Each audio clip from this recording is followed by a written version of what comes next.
Peripheral vascular disease. A case with peripheral vascular disease may present with a gangrene where cell death has already occurred, or before that with an ischemic limb. If gangrene be present, then examine the gangrenous area first and then proceed to examine the ischemic limb.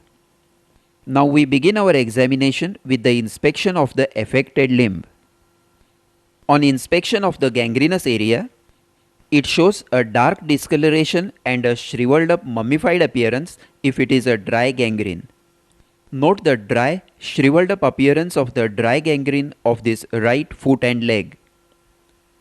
A wet gangrene, as seen in the fingers of the right hand, shows black discoloration, but the tissues are edematous and swollen, and there is no clear-cut demarcation between the gangrenous and the normal limb. In comparison, the dry gangrene shows a line of demarcation between the dead gangrenous part and the normal living limb as seen in this leg. Note the well differentiated line of demarcation between the gangrene and the proximal healthy tissue in this dry gangrene of the finger. Just proximal to the line of demarcation is a small zone of hyperemia and hyperesthesia followed by normal skin. This is another case of a dry gangrene of the index finger. It is in the process of separation. In due course of time, the dry gangrene will separate itself by the process of aseptic ulceration, and the ulcer will be covered up by skin. Now inspect the proximal limb for evidence of proximal spread of gangrene and infection, and for evidence of chronic ischemia. First, we look for proximal spread of the gangrene. Presence of redness and edema in the proximal skin suggests active infection as in a wet gangrene. The skin may show blebs, ulceration and black colored skip areas suggesting proximal spread of the gangrene. This bleb proximal to the gangrenous toe indicates a spreading gangrene.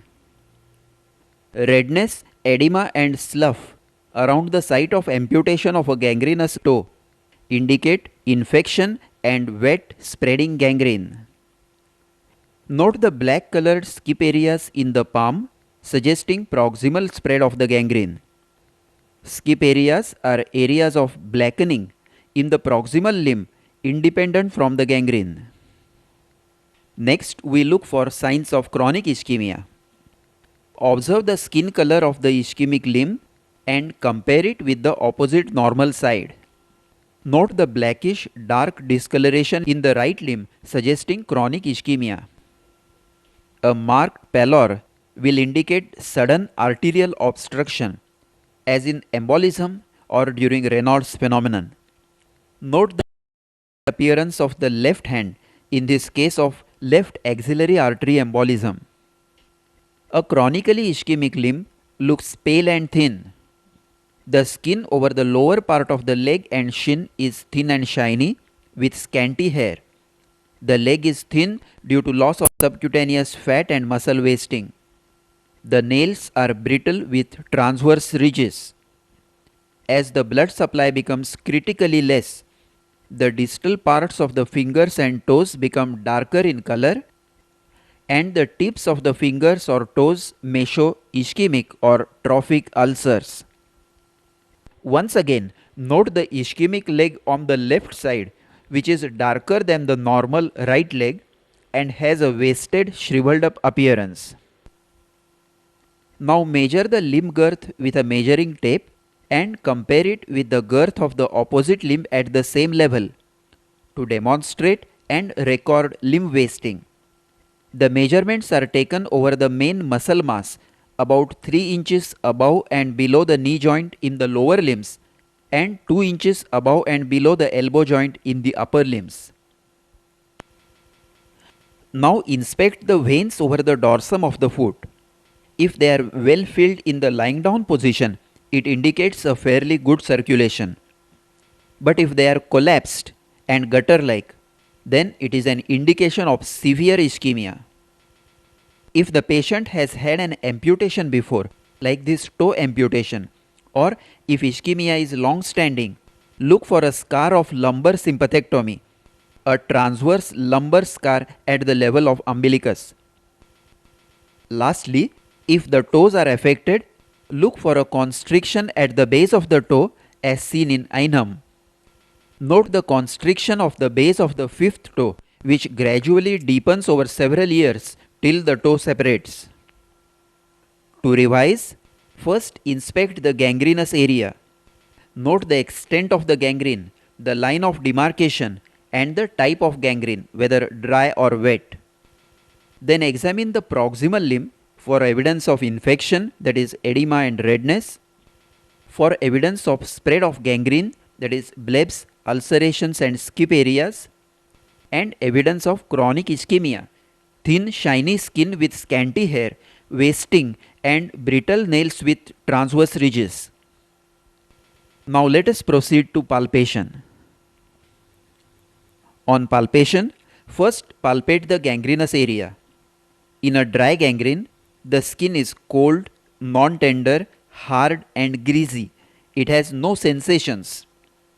In a wet gangrene, the skin is turgid, edematous with loss of sensations, but it may be tender if gangrene is not fully established.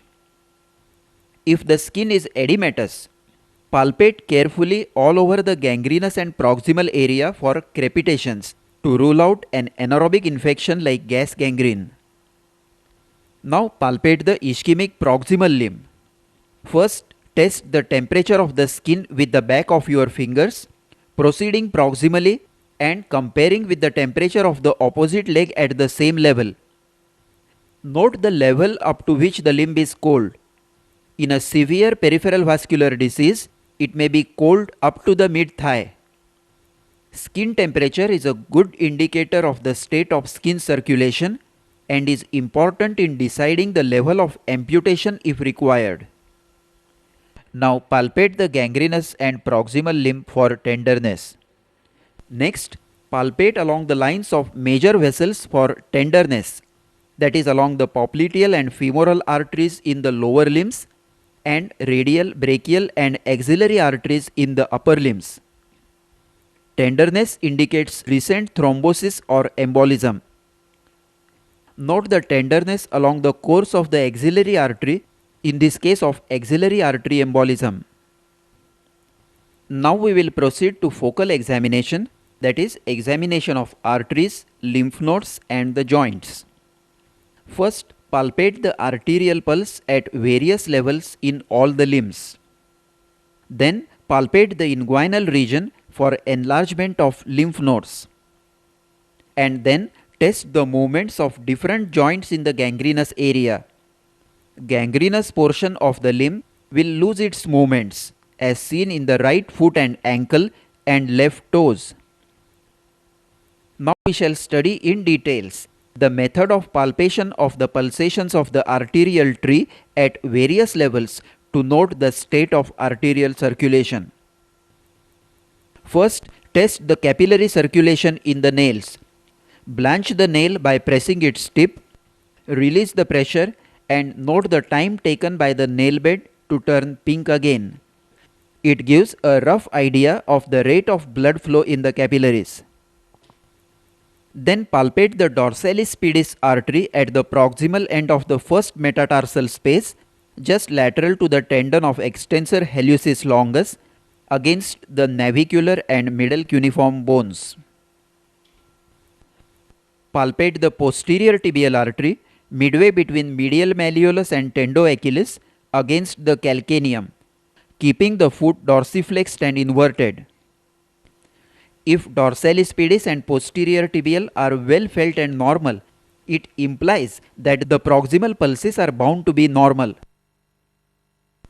Next, palpate the popliteal artery in the popliteal fossa against the upper end of tibia or lower end of femur. With the patient in supine position, keep the knee flexed to 135 degrees. Keep your thumbs over the tibial tuberosity and insinuate the fingertips in the lower part of the popliteal fossa, palpating from the lateral to medial side till the neurovascular bundle is felt. Now palpate the artery against the upper end of tibia.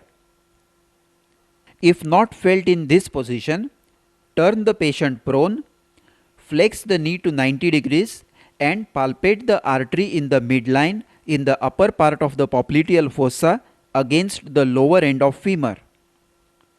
If the popliteal pulse is still not felt, as it is a very difficult pulse to locate in obese patients, then perform the Fuchs test or crossed legs test.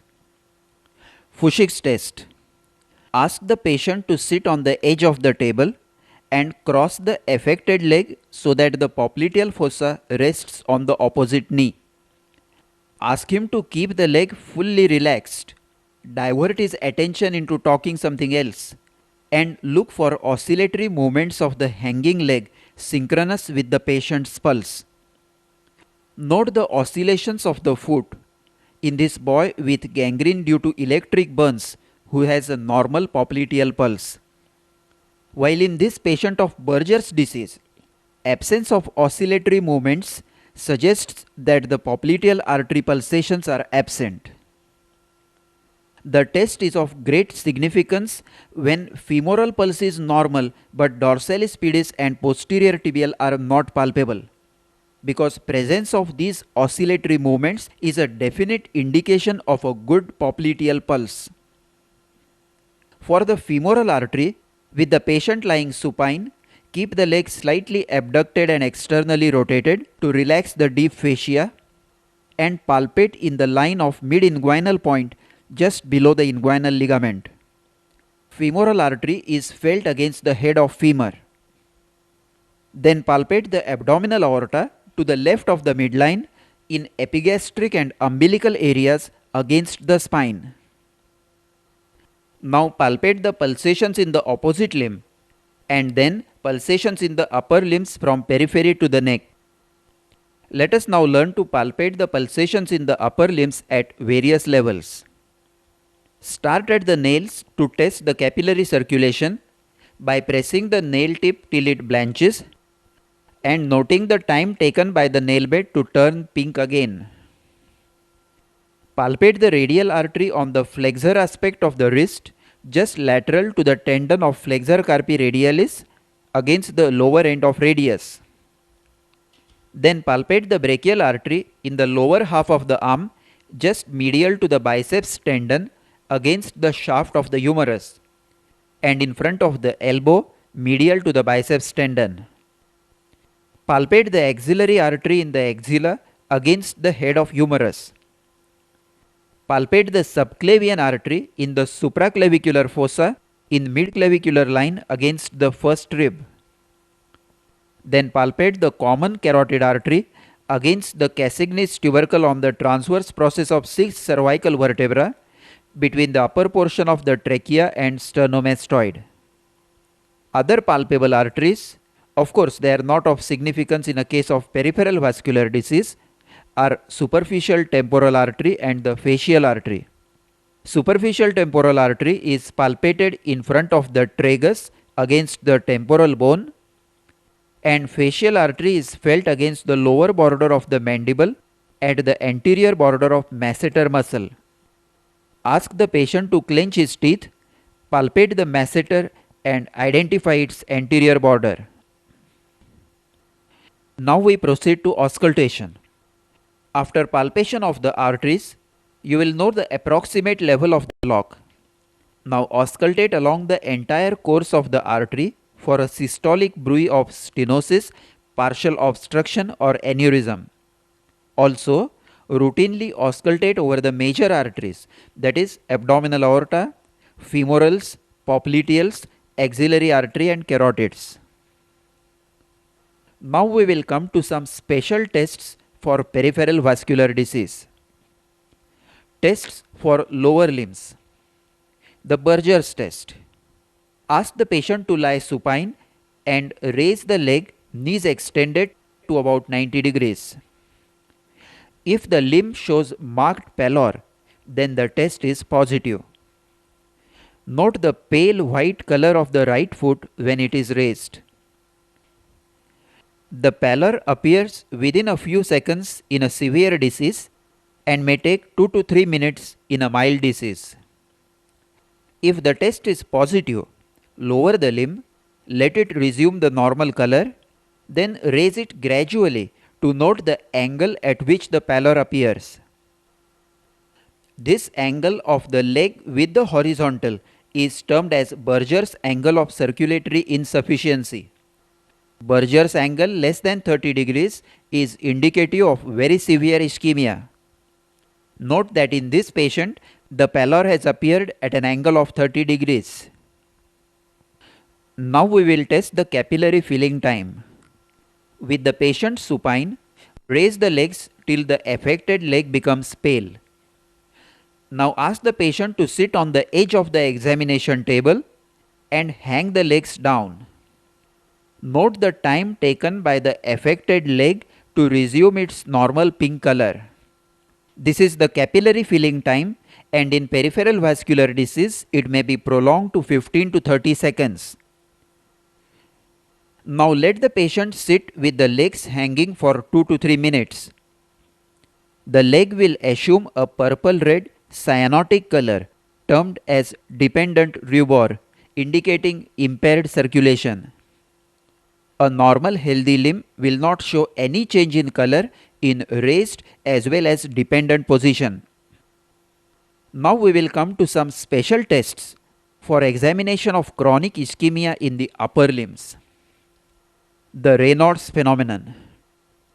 If you are suspecting Raynaud's phenomenon, dip the fingers of both hands in ice cold water and watch for blanching or pallor of the fingers. If the fingers become blanched, take the hands out of the cold water.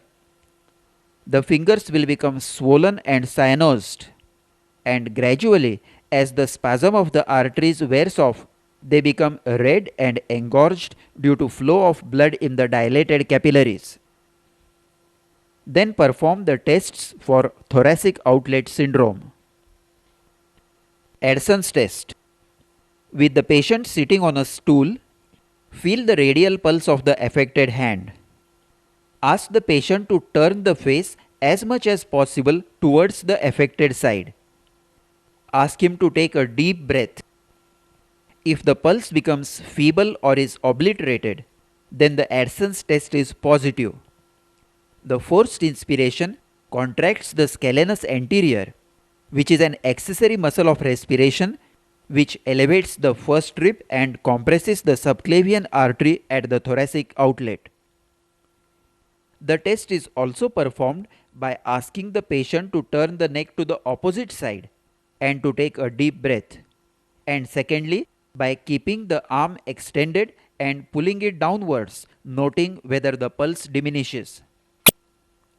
Elevated arms stress test. Ask the patient to abduct the shoulders to 90 degrees with maximum possible external rotation, keeping elbows flexed at 90 degrees, thus raising the arms above the head. Now ask the patient to brace the shoulders back and open and close the fists slowly for a period of 3 minutes.